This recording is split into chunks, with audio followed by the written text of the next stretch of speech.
Episode 18।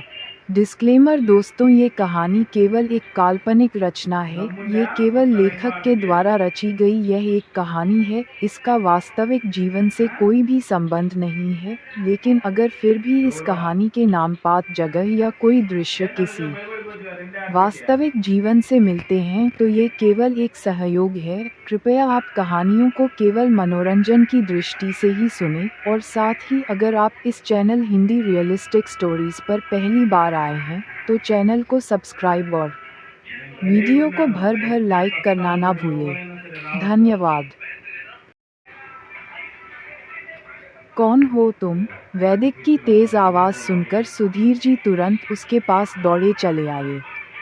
वैदिक ने हाथ के इशारे से उन्हें चुप रहने का संकेत किया और फ़ोन पर बात करने लगा।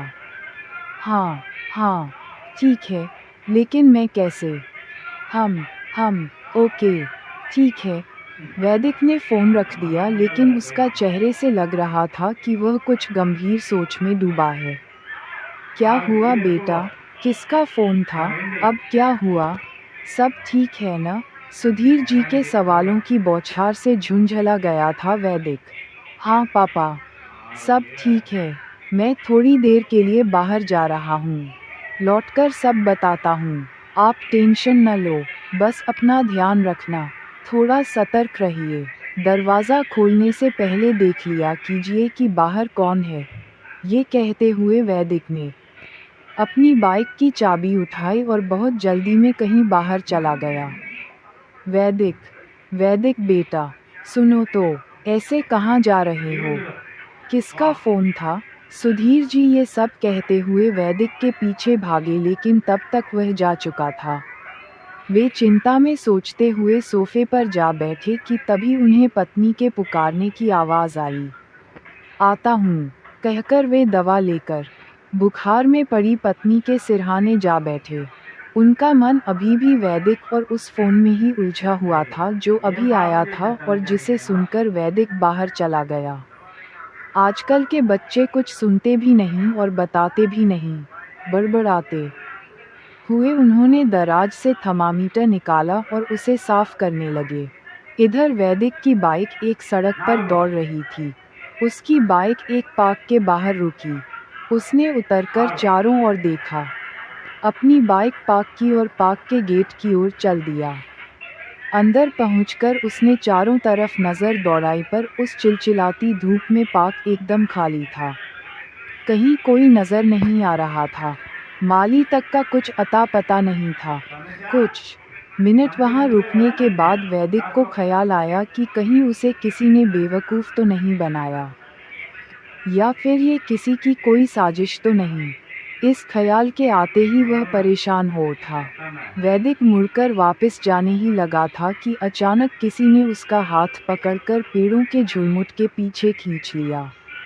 वैदिक ने देखा ये एक आदमी था जिसने फेस मास्क लगा रखा था।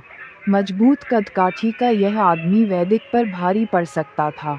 तो भी वैदिक घबराकर खुद को छुड़ाने के लिए उस व्यक्ति पर वार करने लगा था कि वह आदमी फुसफुसाहट भरे स्वर में बोल उठा।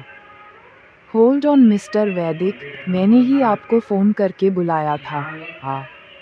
आप कौन हैं और मुझे यहाँ क्यों बुलाया? आप श्रीमन को कैसे जानते हैं?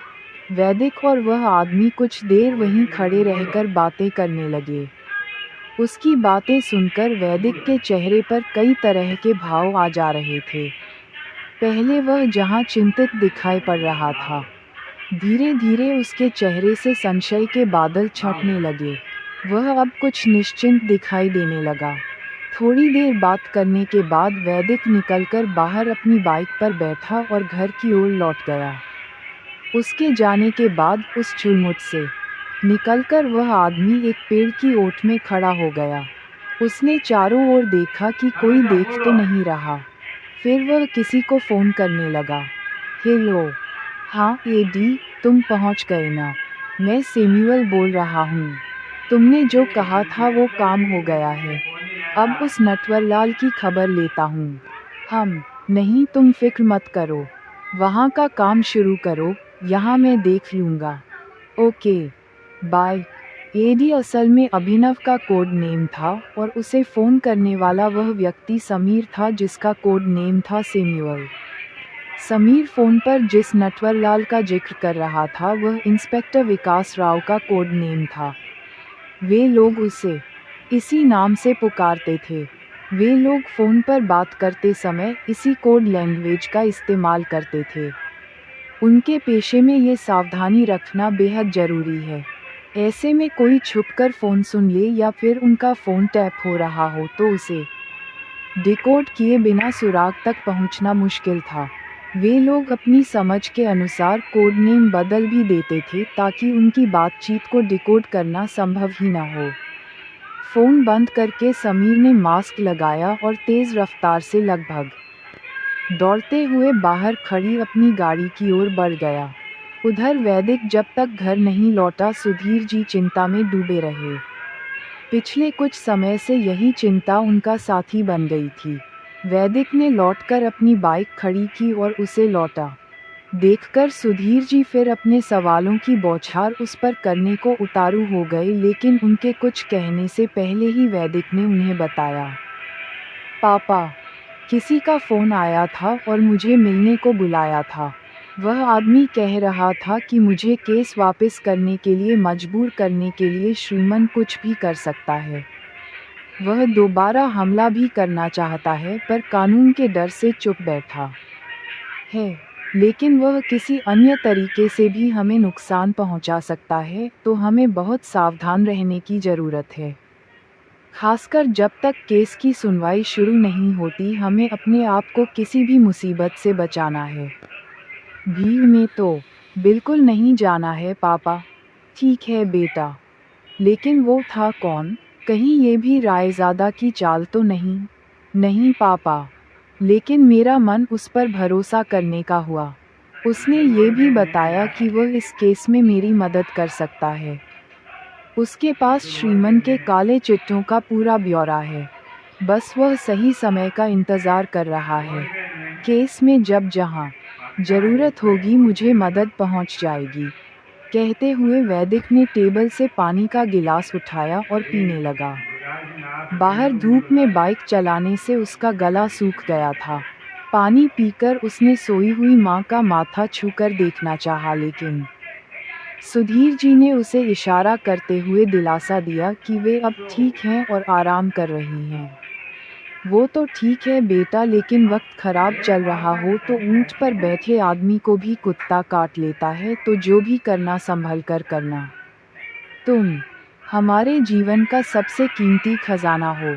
तुम्हें कुछ नहीं होना चाहिए। डोंट वरी पापा, मुझे कुछ नहीं होगा। आप टेंशन न लो। माँ अब पहले से ठीक ही न। मैं वॉशरूम से आता हूँ तो साथ खाना खाएंगे, कहकर वैदिक वॉशरूम की ओर बढ़ गया। उसे ध्यान से जाते हुए देखते सुधीर जी के मन में आज कुछ तसल्ली का भाव था, क्योंकि आज इतने दिनों बाद उन्होंने वैदिक को कुछ शांत देखा था। पिछले काफ़ी समय से वह हर समय गुस्से से भरा और चिड़चिड़ाया हुआ रहता था। आजकल वह न ठीक से खाता पीता था और न ही वह ठीक से किसी से बात भी नहीं करता था। उसका मन अपनी ही उलझन में उलझा रहता था। एक शांत और खुशदिल लड़के को एकाएक आई इन मुसीबतों ने कितना बदलकर रख दिया था। ये सब सुधीर जी से छुपा न था, लेकिन वे बेबसी से सब जानते हुए भी कुछ नहीं कर पा रहे थे। पर आज वैदिक को देखकर एक पिता के बेचैन मन को थोड़ी राहत मिली थी। उन्होंने मन ही मन ईश्वर को धन्यवाद दिया। आज वैदिक पहले से बेहतर महसूस कर रहा था, क्योंकि आज उसे कोई रास्ता नजर आया जिसके सहारे वह अपनी बहन तक पहुंच सकता था। कहते हैं डूबते को तिनके का सहारा काफ़ी होता है। आज वैदिक को भी वह सहारा मिल गया था। अब तक तो वह हवा में तीर चला रहा था, लेकिन अब उसके मन में भी थोड़ी सी उम्मीद जगह बनाने लगी थी कि वह एक दिन अपनी बहन तक पहुंच जाएगा। उसके मन में शंका भी थी, लेकिन उसका भरोसा आज शंका पर भारी पड़ रहा था। इधर श्रीमन रात के समय डिनर के बाद अपने कमरे में सोने जा रहा था। जैसे ही उसने दरवाज़ा खोला उसे लगा एक साया बेडरूम से निकलकर सीक्रेट रूम की ओर तेजी से भागा। ये देख वह जोर से चिल्लाया, कौन? कौन है?